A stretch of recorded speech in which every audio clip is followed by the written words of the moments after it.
ഇന്ന് വരെ മരിച്ചുപോയ അമ്പിയാക്കള്, ഔലിയാക്കള്, ഉലമാക്കള്, സാദാത്തുകൾ ഇവരുടെ പേരെല്ലാം ഇതുവരെ നിലവിലുള്ള എല്ലാ മൗലിദ് ഗ്രന്ഥങ്ങളും അത് രചിക്കപ്പെട്ടവരും ഒരിക്കൽ പോലെങ്കിലും അത് പാരായണം ചെയ്തവരും എല്ലാം ഇസ്ലാമിന് പുറത്താണോ?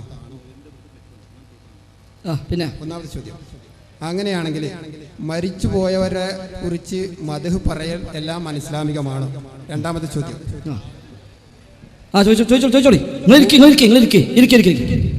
ഇത് ഭംഗിയായി നടക്കട്ടെ. മൂന്നാമത്തെ ചോദ്യം ഉസ്താദിനോട്. വണ്ടി പോട്ടെ, വണ്ടി പോകാൻ സൗകര്യം ചെയ്ത് കൊടുക്കുക, വാഹനം പോകാൻ സൗകര്യം ചെയ്ത് കൊടുക്കുക. ഉസ്താദിനോട് ഉപചോദ്യ സംശയം. അങ്ങനെ മരിച്ചുപോയവരെ കുറിച്ചെല്ലാം മദ്ഹ് പറഞ്ഞ് കിതാബ് രചിക്കലും അത് പാരായണം ചെയ്യണം എല്ലാം ശിർക്കാണെങ്കിൽ 1985 SSLC പരീക്ഷ എഴുതിയ ആളാണ് ഞാൻ. അന്ന് ആ അറബിക്ക് എടുത്ത് പഠിച്ച ആളാണ് ഞാൻ. അന്നുള്ള ആ അറബി ഗ്രന്ഥത്തിൽ വൈലാഹ് ഓബൽ മൗലവിയിൽ വക്കമി എന്ന് തുടങ്ങുന്ന വക്ക മൗലവിയെ കുറിച്ച് പറയുന്ന ഒരു പദ്യവും. ആ വാഹനം പോട്ടെ, ആ വാഹനം പോകാൻ സൗകര്യം ചെയ്ത് കൊടുക്കുക, ആ വാഹനത്തിൽ പോകാൻ സൗകര്യം കൊടുക്കുക. റോഡ് ബ്ലോക്ക് ആവരുത്, വാഹനത്തിന് പോകാൻ സൗകര്യം ചെയ്ത് കൊടുക്കുക. റോഡ് ഒരിക്കലും ബ്ലോക്ക് ആകാൻ പാടില്ല. ആ വണ്ടിക്ക് സുഗമമായി പോകാനുള്ള സൗകര്യം ചെയ്ത് കൊടുക്കുക. ഇവിടെ ദീനിന്റെ വേദിയാണ്, ദീനി മജ്ലിസാണ്. അവിടെ ഒരിക്കലും അനിസ്ലാമികമായ രീതികൾ ഉണ്ടാകാനേ പാടില്ല, മാർഗദർശനം സൃഷ്ടിക്കാൻ പാടില്ല. അതുകൊണ്ട് ആ ബ്ലോക്ക് എത്രയും പെട്ടെന്ന് ഒഴിവാക്കി കൊടുക്കുക, ആ വാഹനം സുഖമായി പോകട്ടെ. അപ്പൊ ഏതായിരുന്നാലും സഹോദരന്റെ ആശങ്കകൾ ഒന്ന്, കഴിഞ്ഞു പോയ അമ്പിയാക്കളെയും ഔലിയാക്കളെയും മഹാന്മാരുടെയും ഉസ്താദുമാരുടെയും എല്ലാം മദ്ഹുകൾ പറഞ്ഞ് മരിച്ചുപോയ മുൻഗാമികൾ അവരൊക്കെ ചെയ്ത് ശിർക്കാണോ, അവരൊക്കെ നരകത്തിലാണോ? മറ്റൊന്ന്, അങ്ങനെ മഹാന്മാരെ മദ്ഹ് പറയൽ ശിർക്കാണെങ്കിൽ 86 SSLC പരീക്ഷയ്ക്ക് എഴുതിയ പാഠപുസ്തകത്തിൽ പോലും മദ്ഹ് ഉണ്ടല്ലോ എന്നതാണ്. മദ്ഹ് പറയൽ ഒരിക്കലും ശിർക്കല്ല. മഹാന്മാരുടെ മദ്ഹ് പറയുക എന്നത് ശിർക്കേ അല്ല. മഹാന്മാരുടെ മദ്ഹ് പറയൽ പലപ്പോഴും വളരെ പ്രയോജനപ്രദമാണ്. മഹാന്മാരായ ആളുകൾ, അത് അമ്പിയാക്കളാണെങ്കിലും, അത് ഔലിയാക്കളാണെങ്കിലും, അത് ശുഹദാക്കളാണെങ്കിലും, അത് സ്വാലിഹീങ്ങളാണെങ്കിലും, അത് ആലിമീങ്ങളാണെങ്കിലും, അവിടെ എല്ലാം മേന്മ പറയലും അവരുടെ മഹത്വം പറയലും അവരുടെ ജീവിതത്തിലുണ്ടായ നല്ല നല്ല സംഭവങ്ങൾ പറയലും ഒക്കെ നമുക്കൊരുപാട് പ്രയോജനപ്രദമാണ്. സഹോദരൻ ഒരുപക്ഷെ തെറ്റിദ്ധരിച്ചതായിരിക്കാം, മുജാഹിദ് പ്രസ്ഥാനത്തിന്റെ അഭിപ്രായ പ്രകാരം മദ്ഹ് പറയാൻ പാടില്ല എന്ന ആശയമുണ്ട് എന്ന് തെറ്റിദ്ധരിച്ചതായിരിക്കാം. അങ്ങനെ ഒരു ആശയമേ ഇല്ല. അതുകൊണ്ടാണ് മുജാഹിദ് പ്രസ്ഥാനത്തിന്റെ പാഠപുസ്തകങ്ങളിൽ ഇന്നും പഠിപ്പിക്കുന്ന പുസ്തകങ്ങൾ പരിശോധിച്ചാൽ അവിടെ കാണാം പല അംബിയാഇന്റെയും മഹത്വങ്ങളും പല അംബിയാഇന്റെയും ചരിത്രങ്ങളും അവിടെ പഠിപ്പിക്കുന്നുണ്ട്. മുജാഹിദ് പ്രസ്ഥാനം ഔദ്യോഗികമായി പുറത്തിറക്കിയ ഒരുപാട് പുസ്തകങ്ങളിൽ പല മഹാന്മാരുടെയും മഹത്വം പഠിപ്പിക്കുന്ന, പല മഹാന്മാരുടെയും ജീവചരിത്രം പഠിപ്പിക്കുന്ന ധാരാളം പുസ്തകങ്ങൾ ഇറങ്ങിയിട്ടുണ്ട്. എന്തിനേറെ മുജാഹിദ് പ്രസ്ഥാനം ഇറക്കിയ പുസ്തകങ്ങളിൽ കാണാം EK മൗലവി എഴുതിയ ഒരു പുസ്തകം തന്നെയുണ്ട്, ഷെയ്ഖ് ജീലാനി എന്ന പേരിൽ. മഹാനായ ഷെയ്ഖ് മുഹിയുദ്ദീൻ അബ്ദുൽ ഖാദിർ ജീലാനിയുടെ ജീവിത ചരിത്രങ്ങളും അദ്ദേഹത്തിന്റെ ജീവിതത്തിലെ സ്മരണീയമായ മാതൃകായോഗ്യമായ പല പാഠങ്ങളും മറ്റുള്ളവർക്ക് പകർന്നു കൊടുക്കാൻ തന്നെയാണ് ആ പുസ്തകം എഴുതിയിട്ടുള്ളത്. അതേപോലെ അല്ലാഹുവിന്റെ റസൂലിനെ കുറിച്ച് ധാരാളം പുസ്തകങ്ങൾ ഈ മുജാഹിദ് പ്രസ്ഥാനം തന്നെ ഔദ്യോഗികമായി പുറത്തിറക്കിയിട്ടുണ്ട്. 4 ഖലീഫമാരെ കുറിച്ച് പുസ്തകം പുറത്തിറക്കിയിട്ടുണ്ട്. സ്വഹാബിമാരുടെ ജീവിതത്തിൽ നിന്ന് എന്ന പേരിൽ വാള്യങ്ങളായി പുസ്തകം പുറത്തിറക്കിയിട്ടുണ്ട്. അതുകൊണ്ട് മദ്ഹ് പറയാൻ പാടില്ലെന്നോ, അത് ശിർക്കാണെന്നോ, അത് ഹറാമാണെന്നോ, അത് കുറ്റകരമാണ് എന്നോ എവിടെയും പറഞ്ഞിട്ടില്ല. അത് പറഞ്ഞാൽ സ്വീകരിക്കാവതും അല്ല. മദ്ഹ് പറയലല്ല അബദ്ധം. അംബിയാഇന്റെ മദ്ഹ് പറയാം, ഔലിയാഇന്റെ മദ്ഹ് പറയാം, ശുഹദാഇന്റെ മദ്ഹ് പറയാം, ആലിമീങ്ങളുടെ മദ്ഹ് പറയാം, ദീനിന്റെ മദ്ഹ് പറയാം, മദ്ഹുകളെല്ലാം പറയാം. പക്ഷേ മദ്ഹിന്റെ മറവിൽ അമിത പ്രശംസ പാടില്ല എന്ന് നബി തങ്ങൾ പഠിപ്പിച്ചിട്ടുണ്ട്. അതാണ് റസൂലുള്ളാഹി ഹദീസിൽ കാണുന്നത്, ലാ തുത്രൂനി കമാ അത്രത്തിൻ നസ്വാറ ഈസ ഇബ്നു മറിയം. നസ്വാറാക്കൾ, ക്രിസ്ത്യാനികൾ ഈസ ഇബ്നു മറിയമിനെ അമിതമായി പുകഴ്ത്തിയതുപോലെ നിങ്ങൾ എന്നെ അമിതമായി പുകഴ്ത്തരുത്. വഇന്നമാ അന അബ്ദുൻ, ഞാൻ അല്ലാഹുവിന്റെ അടിമ മാത്രമാണ്.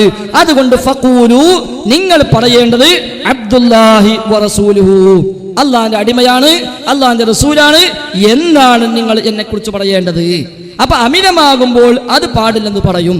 അള്ളാഹിന്റെ റസൂൽ കടന്നു വന്നപ്പോൾ കല്യാണ സദസ്സിൽ വെച്ച് പാട്ടുപാടിയ പെൺകുട്ടികൾ നാളത്തെ കാര്യം അറിയുന്ന നബി ഞങ്ങളുടെ കൂട്ടത്തിലുണ്ട് എന്ന് പാടിയപ്പോൾ നബി തങ്ങൾ പറഞ്ഞു, മക്കളെ അത് പറയല്ല, മക്കളെ അത് പറയല്ല, അത് അമിതമാണ്, അത് അധികമാണ്. കാരണം ലാ യഅലമു മൻ ഫിസ് സമാവാതി വൽ അർദിൽ ഗൈബ ഇല്ലല്ലാഹ്. ആകാശഭൂമിയിലുള്ള ഓരോരുത്തരും തന്നെ ഗൈബ് അറിയില്ല ഇല്ലല്ലാഹ്, അല്ലാഹു അല്ലാതെ. അപ്പോൾ മദ്ഹ് പറയാം, അത് പ്രമാണം അംഗീകരിച്ചതാണ്. എന്നാൽ മദ്ഹിന്റെ മറവിൽ അവരെ വിളിച്ചു പ്രാർത്ഥിക്കലും അവരെ കുറിച്ച് ഇല്ലാത്തത് പറയലും അവരെ പേരിൽ കള്ളക്കഥകൾ പ്രചരിപ്പിക്കലും അത് ശരിയല്ല. ഇനി അതുണ്ടോ മൗലിദ് കിതാബിൽ? തീർച്ചയായും ഉണ്ട്, യഥേഷ്ടമുണ്ട്. ഞാൻ നേരത്തെ പറഞ്ഞല്ലോ ഒരു സംഭവം. ഇമാം അലി മൗലിദ് എന്ന പേരിൽ ഒരു മൗലിദ് ഉണ്ട് 333 മൗലിദ് കിതാബിൽ. ആ മൗലിദിൽ കാണാം അള്ളാന്റെ റസൂലിന്റെ റൂഹിനെ പിടിക്കാൻ അള്ളാഹു മലക്കുൽ മൗത്തിന് അധികാരം കൊടുത്തിട്ടില്ല.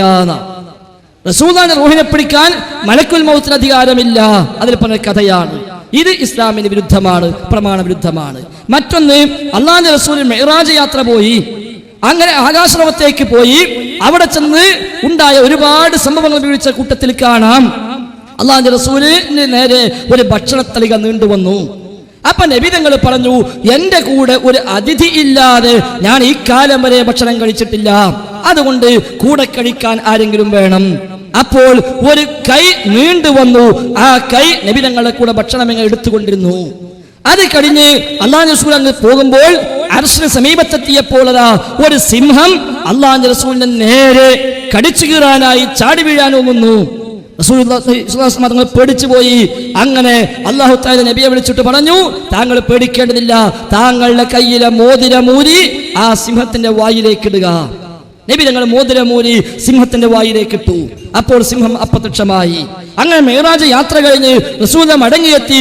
രാവിലെ സ്വഹാബത്തിനോട് കാര്യങ്ങളൊക്കെ പറഞ്ഞു, ഉണ്ടായ സംഭവങ്ങളൊക്കെ പറഞ്ഞപ്പോൾ അലി റളിയല്ലാഹു അൻഹു എഴുന്നേറ്റിട്ട് ആ മോതിരം എടുത്തു കൊടുത്തു. യാ റസൂലേ, ഞാൻ വിഴുങ്ങിയ മോതിരം. അപ്പോൾ അർശിന് സമീപത്ത് നബി തങ്ങൾക്ക് നേരെ കുരച്ചു ചാടാമെന്ന സിംഹമാരാ? അലിയായിരുന്നു എന്നാണ് ഇമാം അലി മൗലിദിൽ കാണാം. ഇങ്ങനത്തെ ഒരുപാട് കെട്ടുകഥയുണ്ട്. നബി തങ്ങളെ പ്രകാശം കൊണ്ടാണ് പഠിച്ചത് എന്ന ഒരു കഥയുണ്ട്. നബി തങ്ങൾ നമ്മൾ അങ്ങനെ പഠിപ്പിച്ചിട്ടില്ല. അതുപോലെ അതുമായി ബന്ധപ്പെട്ട ഒരുപാട് കള്ളക്കഥകൾ അതിൽ വന്നിട്ടുണ്ട്. നബി തങ്ങൾ അങ്ങനെ പഠിപ്പിച്ചിട്ടില്ല. ഇത്തരം ഒരുപാട് കഥകളുണ്ട്. അതുകൊണ്ടാണ് ഈ വല്ലപ്പുഴയിൽ വെച്ച് മാലമൗലിദ് വിഷയത്തിന് സംവാദമുണ്ടായപ്പോൾ അലവി സഖാഫി പറഞ്ഞല്ലോ, എന്ത് ഈ മൗലിദെല്ലാം കൂടെ ഞങ്ങൾ അംഗീകരിക്കൂല. 333 വക മൗലിദ്, 444 വക മൗലിദ്, 555 വക മൗലിദ്, ഇതെല്ലാം കൂടി ഞങ്ങൾ അംഗീകരിക്കുന്നത് പറഞ്ഞാൽ നടക്കുന്ന കാര്യമില്ല. അതുകൊണ്ട് ഞങ്ങൾക്ക് അംഗീകാരമില്ല, അതൊട്ട് നിങ്ങൾ ആഗ്രഹിക്കുകയും വേണ്ട. അതുകൊണ്ട് സ്വഹീഹാക്കപ്പെട്ട മൗലിദ് എന്ന പേരിൽ പുറത്തിറങ്ങിയ 5 വക മൗലിദ് ഉണ്ട്. അത് മാത്രമേ ഇപ്പൊ പറയാൻ പറ്റുള്ളൂ, ബാക്കിയൊക്കെ പരിശോധിക്കണം. അപ്പോൾ സഹോദരനെ പോലെ ഒരു സുഹൃത്ത്, ഈ നാട്ടുകാരനായ അദ്ദേഹത്തിന്റെ പേര് ഷിഹാബ് എന്നാണെന്ന് ഞാൻ ഓർക്കുന്നത്, അദ്ദേഹം അന്ന് ചോദിച്ചു, ഉസ്താദേ, ഈ ഏട് എന്റെ വല്യമ്മ ചൊല്ലിയ ഏടാണ്, എന്റെ വല്യപ്പ ചൊല്ലിയ ഏടാണ്, ഈ ഏട് അംഗീകരിക്കാൻ കഴിയില്ല എന്നാണല്ലോ, പരിശോധിക്കണമെന്നാണല്ലോ നിങ്ങൾ ഇപ്പൊ പറയണത്. എങ്കിൽ ഇതൊക്കെ ചൊല്ലിന്റെ വല്യമ്മ മരിച്ചുപോയി, എന്താ വല്യമ്മാന്റെ സ്ഥിതി എന്ന് അന്ന് ആ വേദിയിൽ വെച്ച് അലവി സഖാഫിയോട് ചോദിച്ചിട്ടുണ്ട്. അത് തന്നെയാണ് നമ്മൾ മനസ്സിലാക്കേണ്ടത്. ഒരുപാട് കള്ളക്കഥ ഈ മൗലിദിൽ ഉണ്ട് എന്ന് അലവി സഖാഫി അടക്കം പറഞ്ഞു കഴിഞ്ഞു. എങ്കിൽ അത് നമ്മൾ ചൊല്ലാൻ പാടില്ല, ആചരിക്കാൻ പാടില്ല എന്നാണ്. ഉണ്ടോ? അപ്പൊ കണ്ടോ? അപ്പൊ അങ്ങനെ ആ സംവാദത്തിൽ, വല്ലപ്പുഴയിൽ നടന്ന സംവാദത്തിൽ തന്നെയാണ് അലവി സഖാഫി പറഞ്ഞത്, അത് എല്ലാം കൂടെ അംഗീകരിക്കൂല. കാണുന്ന മുഴുവൻ കാര്യങ്ങളും അത് ശരിയല്ല, അതിൽ പലതും ശരിയല്ലാത്തതുണ്ട്, അതുകൊണ്ട് തന്നെ അത് മുഴുവനും സത്യമാണ് എന്നൊരിക്കലും വിശ്വസിക്കരുത് ജനങ്ങളെ. ഞങ്ങൾ പലപ്പോഴും പറഞ്ഞിട്ടുണ്ട്, ഇവിടെ ഒന്നുകൂടി പറയുന്നു, ആരും അതിൽ സംശയിക്കേണ്ട. സഹോദരന്മാരെ, ഒന്നുകൂടി ആവർത്തിക്കുന്നു. നേരത്തെ ഇവിടെ ചോദ്യം ചോദിക്കാൻ വരാമെന്ന് പറഞ്ഞിരുന്ന റഹ്മത്തങ്ങാടിയിലെ അംസ മുസ്ലിയാരും മുസ്തഫ സഖാഫിയും ഇവിടെ അടുത്ത വേണം ഉണ്ടെങ്കിൽ ഒന്ന് അദ്ദേഹത്തിന് സ്ഥലം കൊടുക്കുക. നാളെ സമയം തന്നില്ല എന്ന് പറയരുത്. അവർ ഞങ്ങളെ കടത്തി വിടുന്നില്ല എന്ന് നേരത്തെ പറഞ്ഞു. രണ്ടാളും പണ്ഡിതന്മാരാണ്, അതുകൊണ്ട് ഒന്ന് അവരെ കടത്തി വിടുക. ഒന്നുകൂടി ആവർത്തിക്കുന്ന സഹോദരന്മാരെ, റഹ്മത്തങ്ങാടിയിലെ ഹംസ മുസ്ലിയാര് ഇപ്പൊ കുറച്ചു മുമ്പ് വന്ന് എന്നെ അങ്ങോട്ട് കടത്തി വിടുന്നില്ല എന്ന് പറഞ്ഞു. അദ്ദേഹം ഇവിടെ എവിടെയെങ്കിലും ഉണ്ടെങ്കിൽ അദ്ദേഹത്തിന് സ്ഥലം കൊടുക്കുക. അതല്ലെങ്കിൽ അദ്ദേഹം മുസ്തഫ സഖാഫി അദ്ദേഹത്തിന്റെ കൂടെ ഉണ്ട്, അദ്ദേഹത്തെ പറഞ്ഞേക്കുക. ഒരു പണ്ഡിതന്മാർ വന്നിരുന്ന് ചോദിക്കുക. നാളെ വന്ന് ഞങ്ങൾക്ക് സമയം തന്നില്ല എന്ന് പറയരുത്. സമയം വൈകിക്കൊണ്ടിരിക്കുകയാണ്. അല്ലെങ്കിൽ ആ അവസാന നിമിഷത്തിൽ വന്നിട്ട് ഞങ്ങൾക്ക് ചോദ്യമുണ്ട് എന്ന് പറയാതിരിക്കുക. ദയവായി ആ ഏതെങ്കിലും ഉസ്താദുമാരുണ്ടെങ്കിൽ ഒന്ന് മുന്നിലേക്ക് വരിക. ശരി, അടുത്ത ആൾ ചോദിക്കുക. കാണുന്നില്ല, വരുമ്പോ അപ്പൊ കൊടുക്കാം. ഉസ്താദ് ഇപ്പൊ പറഞ്ഞ മരിച്ചുപോയൊരു ആ മതം പറയുന്നതിന് തെറ്റില്ല. അങ്ങനെയാണ് ഇപ്പൊ സാധാരണ ഓതി വരുന്ന ഷറഫുൽ അനാം, മങ്കൂസ് മൗലിദ്, ഇതിലെല്ലാം നബി സല്ലല്ലാഹു അലൈഹി വസല്ലമയുടെ മതകൾ പറയുന്നത് അത് തെറ്റാണോ? അല്ലേ? സഹോദരൻ സൂചിപ്പിച്ചത് നേരത്തെ വിശദീകരിച്ചു കഴിഞ്ഞു. മദ്ഹ് പറയൽ തെറ്റല്ല. മദ്ഹ് പറയൽ തെറ്റല്ലെന്ന് മാത്രമല്ല, ഒരുപാട് പ്രയോജനം അതിന് ലഭ്യമാവുകയും ചെയ്യും. പിന്നെയുള്ള സംശയം, ഷറഫനാമിലും മങ്കൂസിലും ഒക്കെ പിന്നെ മദ്ഹല്ലേ ഉള്ളത് എന്നാ. മദ്ഹ് അല്ലാത്തത് ഉണ്ട് എന്നാ ഞാൻ നേരത്തെ പറഞ്ഞത്. മദ്ഹ് മങ്കൂസിലുണ്ടായതുകൊണ്ട് മാത്രം തെറ്റാവൂല. മദ്ഹ് എവിടെ ഉണ്ടായാലും മദ്ഹ് തന്നെയാണ്. മദ്ഹിന്റെ മറവിൽ മറ്റു പലതുമുണ്ട്. അതുകൊണ്ടാണല്ലോ അലവി സഖാഫിക്ക് പറയേണ്ടി വന്നത് ഈ ഏട് എല്ലാം ശരിയാണെന്ന് വിശ്വസിക്കേണ്ടാന്ന്. അപ്പോഴാ ശിഹാബ് ചോദിച്ചത് വല്യമാന്റെ കാര്യം. നേരത്തെ പറഞ്ഞപ്പോ അദ്ദേഹം വല്യമ്മ മരിച്ചുപോയി എന്ന് പറഞ്ഞു. അതൊരു അബദ്ധമാണ്. ജീവിച്ചിരിപ്പുണ്ട്. അല്ലാഹു തആല ദീർഘായുസ്സും ആഫിയത്തും അവർക്ക് പ്രദാനം ചെയ്യുമാറാവട്ടെ. അപ്പൊ ഈ ഏട് പോലെയുള്ള ഏടുകൾ ഞങ്ങളോട് ഉന്നയിച്ചപ്പോൾ ഇതിപ്പോ 333 മൗലീദാണ്. ഈ 333 മൗലീദും അതേപോലെ സമാനമായ മൗലീദുകളും അതിനെക്കുറിച്ചാണ് അലവി സഖാഫി പറഞ്ഞത്. ഇതെല്ലാം കൂടി ഞങ്ങൾ അംഗീകരിക്കണമെന്ന് പറഞ്ഞാൽ അത് നടക്കുന്ന കാര്യമല്ല. അതുകൊണ്ട് സ്വഹീഹാക്കപ്പെട്ട മൗലീദ് അതേ ഞങ്ങൾക്ക് ഇപ്പൊ പറയാൻ പറ്റുള്ളൂ.